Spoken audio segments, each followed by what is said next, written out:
Hi there, I'm Ciara Whelan and you're welcome once again to Ireland County by County, the programme which explores the sights and sounds, the places to visit, the culture and the food which our country has to offer. This time we're touring a county which seamlessly blends its ancient past with plenty of adventure. Lying on the western border of Leinster, we're right in the centre of the country, with a fascinating history to explore, breathtaking trails to discover and some of the friendliest folk you'll meet anywhere. There is fun here for everyone. In the next 30 minutes, I'll be learning about the world-famous tenor whose roots start from Westmeath's busy town of Athlone. Hearing all about the notorious Earl of Belvedere, whose jealousy and pride split a family apart. Visiting the incredible distillery at Kilbeggan, which dates back over 250 years, the oldest distillery of its kind in Ireland.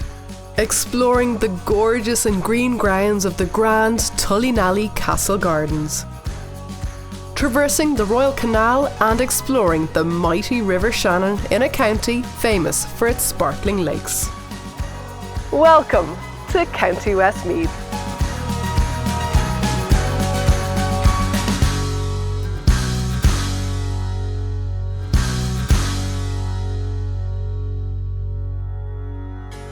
I'm starting my journey in wonderful Athlone, a cosy town situated in the very heart of Ireland. Sitting on the River Shannon, it was and still is today a crucial link between the west and east sides of Ireland. Important for its trade and travel, and with such symbolic significance that the famous Gael Brian Boru earned his kingship of Ireland here, Athlone town is brimming with history. Remnants of walls and roads tell of a town that dates all the way back to the 11th century. But one part of Athlone's history isn't just rooted in the ground. The Viking tour here in Athlone gives an amazing experience of what life was like on the water all those years ago. I'm here to talk with Viking Mike to learn more. What a location, some office you have. Yeah, it's lovely, isn't it? Where did it all start? I'm from Kerry originally. I did all my sailing in Tullynally Bay out in Fenit. And I always had an interest in the water, in history and geography, wildlife, nature. And what sort of wildlife are you talking about? Bird life is obviously the likes of swans, ducks, coots, moorhens, cormorants. We've one little bird that's fairly peculiar to the area, the great crested grebe. And we have little egrets have started nesting on this island here behind us. Incredible place for the environment, but also hugely historical. Huge history. Most of the islands would have remains of churches. There's 3 of them have the remains of schools still on them. Unfortunately, they were all vacated back in the 50s and the 60s, and people moved on to the mainland. And there's talks now about some of them starting to come back again, a bit like some of the islands off our coast being repopulated.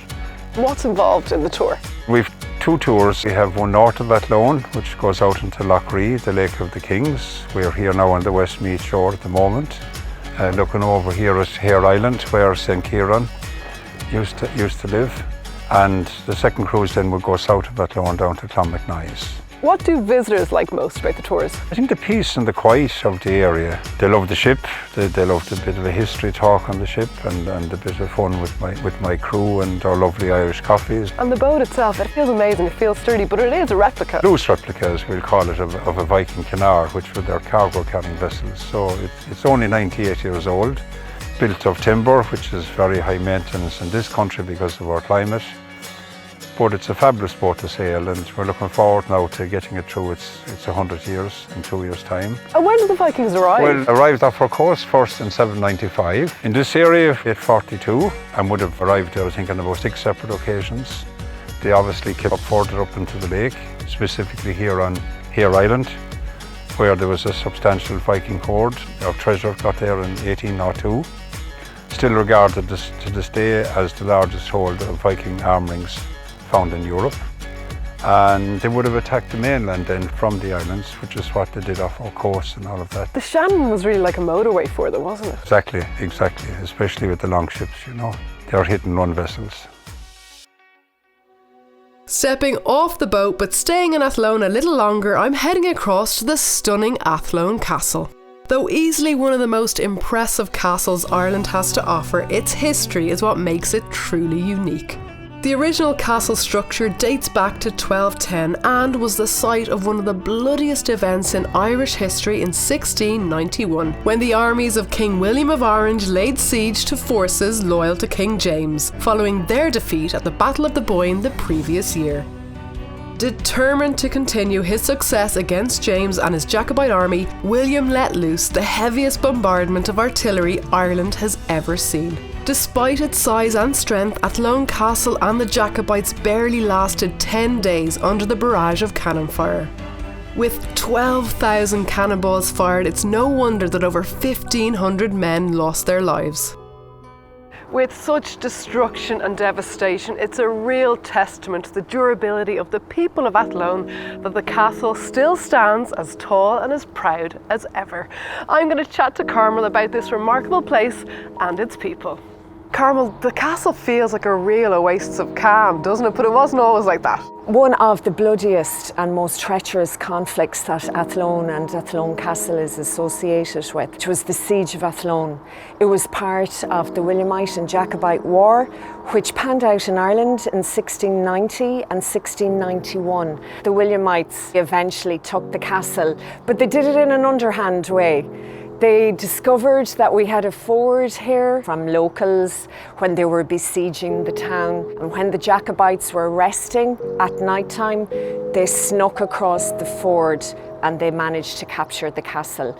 They took the men in the dead of night and they slaughtered them, basically. What about the building itself? The first castle was built as a timber fort here in 1129. This Norman castle was built in the 13th century and it's withstood so many conflicts down through the years. It's fallen, it's been destroyed, it's been rebuilt over and over again. What we see here today is very much from the Napoleonic era. You've got these beautiful lower battlements where we're standing, overlooking the majestic River Shannon here in the heart of Ireland's hidden heartlands. The visitor centre is set out chronologically because we can't really tell the story of Athlone Castle without telling the story of Athlone. It's intrinsically linked. You can dress up as a king, as a soldier. Look at the objects in our museum. We have an example of a chainmail that you can touch. The weight of it is incredible. Even the helmet, we allowed school children to put the helmet on their head and it's just so heavy. There were lots of stone axes found along the banks of the River Shannon because it was a crossing point on the Shannon. And that's really why the town grew up and developed over the centuries. We move up towards modern day Athlone. We focus on some of our famous sons of the town, one of which is John Count McCormack. He sang everywhere. He trained in Milan in Italy. He sang in Covent Garden. And they found the cannonballs in the Shannon as well. We've a very active sub-aqua club and divers have found cannonballs. And actually in 1981, a local diver found what he thought was the hubcap of the wheel of a car and it turned out to be a bronze shield. We should probably go and have a look at it, will we? We sure should. Let's go. Before leaving Athlone, make sure to visit the stunning Lewin Art Gallery, which showcases the finest artists from the Midlands, Ireland and abroad. Westmeath has lots of options for cycling, one of which is the old rail trail greenway, which links Athlone's River Shannon Marina with the Royal Canal in Mullingar. Built in the late 1790s, the Royal Canal was built as an alternative voyage from Dublin to the Shannon. Now with this scenic and sumptuous greenway alongside it, hikers are encouraged to enjoy parts or all of this 80-mile walk. Westmeath actually has the longest stretch of greenway in the country, and because the county's nice and flat, it's perfect for a nice walk or cycle, especially if, like me, you rent an electric bike. It's just a really nice way to spend an afternoon and to take in even more of the sights.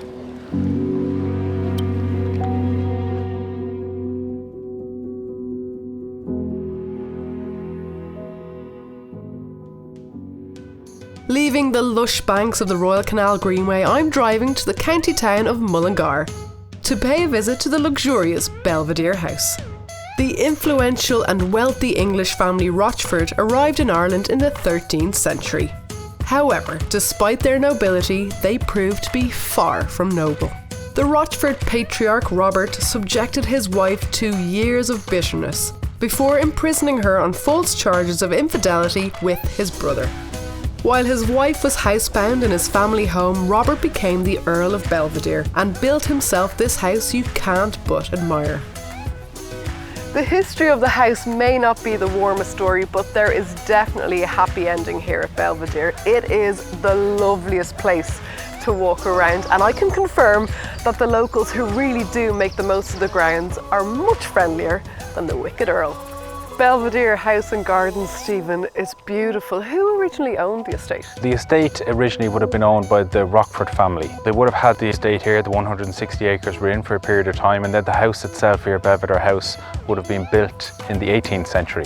So quite a lot of time here before they went about building the house itself. And it was built by Robert Rochford, who was the eldest son at the time, or the Wicked Earl as he was known. He married Mary Molesworth, and their firstborn was a girl, very much to Robert's dissatisfaction, and he showed no interest at all. He wasn't a very nice person, and he certainly wasn't nice to his wife Mary. No, he was not happy about having a daughter as his firstborn, and then there was great fanfare when the secondborn was a son, and he was very happy about this, but again he didn't stay settled for very long. He was about to Dublin again and over to London. He was probably paranoid then at that stage and wasn't showing any sort of love and affection as you would nowadays towards your family. Mary lent on her brother-in-law and his wife for support, as he would. Robert became enraged about this and told a story that there was infidelity and things going on when he wasn't about, which were not true at all, but unfortunately, given the times when you were a lady in Ireland or anywhere, there was something said about you, it was taken as given. So then he locked her away? She was locked away then for the rest of her life, yeah, really just awful stuff. Well, what can people expect to see when they come to see the house? You have Loch Ennell, you have forest woodland walks, we have the Victorian wall gardens, we have the house itself. We also have a new audio tour. So when you arrive to reception, you can take an audio piece with you. There are different points all around the estate, 20 in total, 3 of which are in the house. You can hear as you go from room to room all about the history of the house as well as seeing what you're experiencing also. Stephen, thank you so much for taking the time to chat to us today. Thank you very much. Thank you. Leaving the luxurious Belvedere house, I make my way to Kilbeggan to learn more about the oldest distillery of its kind in Ireland. With roots dating back to 1757, the story of this whisky distillery is like no other. From one hardship to another, the distillery of Kilbeggan saw out the days of the Cork Total Abstinence Society, survived the closure of their export with prohibition in the US, stopped and started through a period of tough taxation and ruthless landlords, yet today it stands, producing whisky better than ever. Carol, the distillery is absolutely beautiful. How long has it been here? The earliest licence was in 1757, and there's been a distillery here in some form since then up until 1957. So quite a while. So quite a while, yes, yeah. And the history is quite checkered, isn't it? Tell me about that. In 1843, the Locke family would have owned the distillery and they ran it to the close. And then what happened to the buildings when it did close that time? Nothing really happened, it was just left. It had been used by a pig farmer. He kept pigs in the warehouses.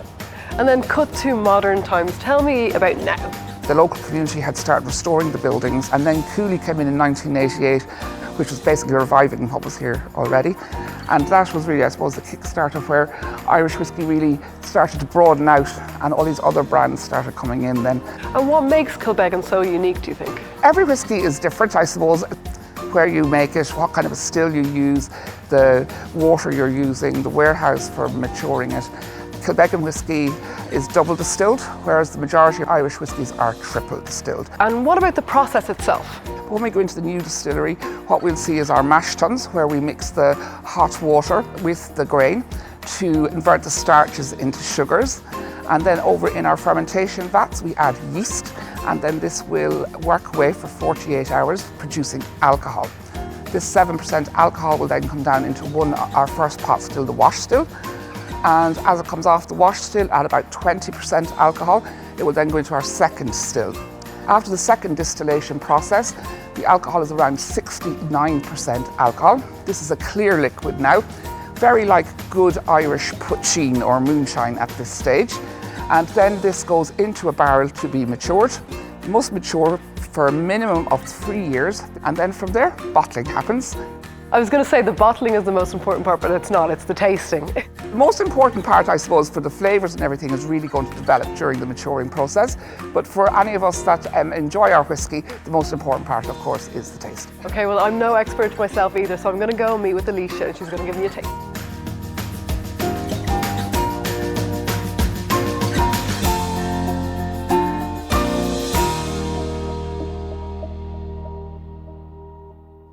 I'm journeying north to stop off at the mythical Abbey of St. Fechin at Fore.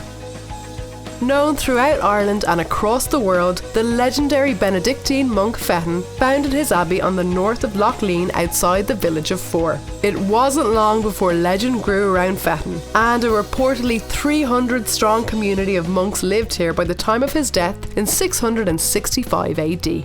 Though already packed with history and beautiful surrounding landscape, visitors are attracted here to witness for themselves some of the 7 wonders of Fore. This place really is a must visit for anyone coming to Ireland's ancient east. St. Fechin's Abbey and the 7 wonders of Fore really are wonderful.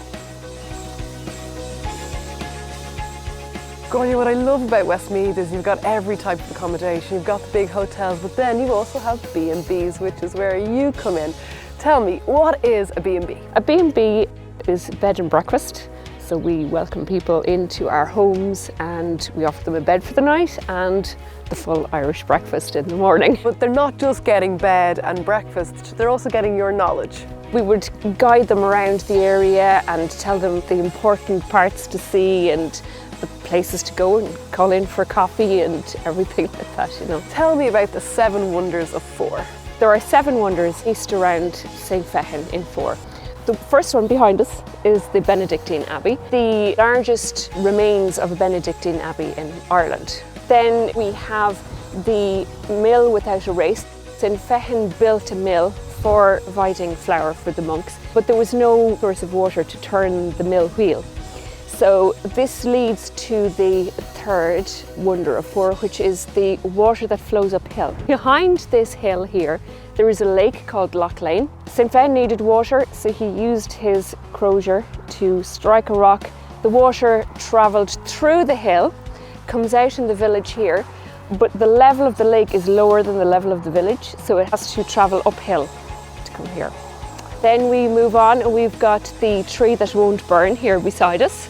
Never tried it myself. At the base of it there is a well there, and in the well there was water that won't boil. Again, haven't tried to make my tea with that. St. Fechin's church is on the hill behind us, and when it was being built there was a very large lintel stone to be used, but the monks, not having diggers or any of the equipment we have now, couldn't lift up the lintel, so St. Fechin was to have lifted up the stone by his prayers. And then we come along to the tower behind us, which is where Patrick Beglan, the last hermit in Ireland, lived in the 1600s. And he would provide prayer services for the people of the area, and they would provide food for him. It's definitely a magical feeling in the air around here. Still continuing my route north, I'll be veering westward towards the marvellous Tullynally Castle and Gardens outside the town of Castlepollard. While in the past the castle was what people wrote about, today's visitors come here to explore the vivid scents and vibrant colours of the Castle Gardens. With countless exotic trees and shrubs, I can't help but feel I'm in the presence of something truly magical. This is Tullynally Castle, which has been home to the Pakenham family for over 350 years. I'm here to meet with Thomas Pakenham, the 8th Earl of Longford, not about the castle, but about the garden and his remarkable trees. Thomas, how did you come into the story of Tullynally? Well, I was a 27-year-old journalist in Fleet Street in London, and I was the nephew of the owner of this crumbling pile. And suddenly the poor man died, aged 58. And what were those early days like? Looking back on it, it was quite frightening. I don't think anyone said to me, didn't you think of giving it all up? We began to live partly in London where the children went to school and partly here. So it wasn't till the 90s that I was here all the time, really. Talk me through your wonderful gardens. When a plant loves you, it multiplies. It's wonderful to see a plant really taking off, particularly down the stream, because obviously it can grow very easily and the seeds can actually float down the stream and come into the bank and make a new plant. And it must be amazing to stand here now knowing that you did all this. If you look at, you'll see a yew tree there. That's the only one that must have been here before my time. All the other are planted by me. What's your very favourite part of the estate? The important thing about this one we're in now is that everything here was collected as seed in the wilds of China and the Himalayas. You brought those back yourself, didn't I you? brought them back in my dirty socks, which was the way you smuggled seeds out of China in those days. I got them back and I knew nothing about growing seeds. I had to learn, I made lots of mistakes. People who usually grow things they collected in the wild, mix them up with other plants. You can have a geographical garden where all the plants come from China, but they've been collected at different times by different people. This was just a personal thing. This is the Yunnan garden. But it does mean I haven't been able to add anything, except I had to go back to Yunnan. So I went back and did a second trip. And what about this stone over here? It's a very talkative stone, very full of words, and people sit on it, and if the stone likes them, it gives them a poem. I'm turning south now to the quaint little village of Knocknavalley to venture further back in time. With relics dating more than 5,000 years old, the Hill of Uisneach is one of the most sacred and historic sanctuaries in the world. Believed to be the burial home of the gods of Irish mythology, the Tuatha Dé Danann, the Hill of Uisneach has garnered the reputation as being the symbolic heart of Ireland. With its reverence and sway barely fading, a great fire is lit here every year to mark Belvedere, the beginning of summer. Simon, give or take a couple of kilometres, we're pretty much in the centre of Ireland here, and it's a place of celebration. Tell me about the Belvedere Festival. Belvedere is an Irish word meaning the great or goodly fire. It also gives its name to the month of May in the Irish language, and it's the beginning of summer. In ancient times, the year was divided into two parts. We're all probably aware of Samhain or Halloween, much more so, but the flip of it is Belvedere, the beginning of the light half of the year, when the tribes come to Uisneach, gather, and it's thought that this is when the High King would marry the goddess as part of the celebration. Our president, Michael D. Higgins, lit the fire a couple of years ago, making him the first political leader to do so for probably 1,000 years since the last High King. So it's a special place. It's a place that's rooted in our mythology and our culture, and it really is the sacred centre of Ireland. And of course, we don't get too far from Irish stories without mentioning St. Patrick. He came here too. St. Patrick is intent on establishing a church here, and it's said that he met up with the king of the O'Neill clan, Fiachra O'Neill. But Fiachra wasn't having any of it, so he banished him from the hill, but not before the saint could actually put a curse on the stones of Uisneach, that they would be no good for building, heating, or even as washing stones. And St. Patrick actually aimed that curse at the Allnamwyrn, which is the stone at the absolute centre of Ireland. And he aimed at that curse because it was such a potent symbol of pre-Christian belief in Ireland. And a church was never established on the hill. What can people see when they visit? There is something about this place other than just the archaeology and the mythology. There's an absolute feeling when you come here. You know you're in somewhere special, somewhere sacred. Another great place to visit in Westmeath is the wonderful Doon the Sea Amenity and Heritage Park. Finishing my journey around Westmeath, seeing only some of what the county has to offer, I'm excited to lay my head against my pillow. And for the best of Westmeath, I'm going to Glasson Lake House, which is also famous for its world-class golf course. I'm meeting Lynn, who is a professional PGA golfer and director of golf at Glasson Lake House. So Lynn, you're from Tyrone, living in Westmeath, but via the States. Tell me about that. I went off as a 17-year-old off to Hawaii. And I went to the University of Hawaii on a golf scholarship. Amazing. Yeah, it was fantastic, but my heart is in Ireland, and so I came home then to become a PGA professional. And how long has the course been here? It's open 27 years, and it was originally designed by Christy O'Connor Jr. He was one of Ireland's finest golfing legends. He was an amazing man, and they say this is his best design. And what is it that makes this course so special? We've redeveloped the last 6 holes and I can say that those holes will be talked about by many in golf, and they're real good challenges. Tell me about you and Arnold Palmer. I was fortunate enough to be introduced to Mr. Palmer many years ago, so I used to take a return trip to Orlando every year, and I always got to see Mr. Palmer, and you know, that's quite special because he was really one of golf's greatest ambassadors. We love having American visitors here, but you are a little bit competitive, Lynn. We started a competition called the International King's Cup. And who's won over the last couple of years? The Irish won for many years, and then when we took the event over to Bay Hill last year, the Americans won. But now when the Americans come in here and the Irish will be on home soil, the Irish will be fighting this year. You're out on one of Ireland's finest courses, so we're going to get you started now, yeah. So where do we start?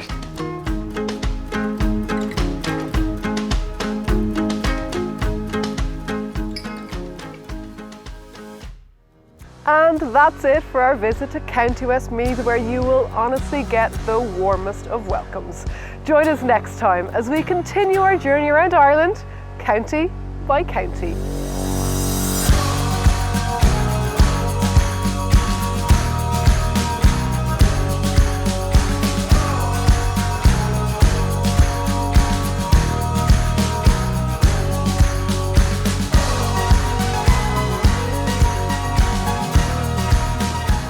Ireland County by County is brought to you in part by Westmeath County Council. Visit Westmeath. Ireland's Department of Foreign Affairs, the National Parks and Wildlife Services, Board Bia, the Irish Food Board, the Department of Housing, Local Government and Heritage.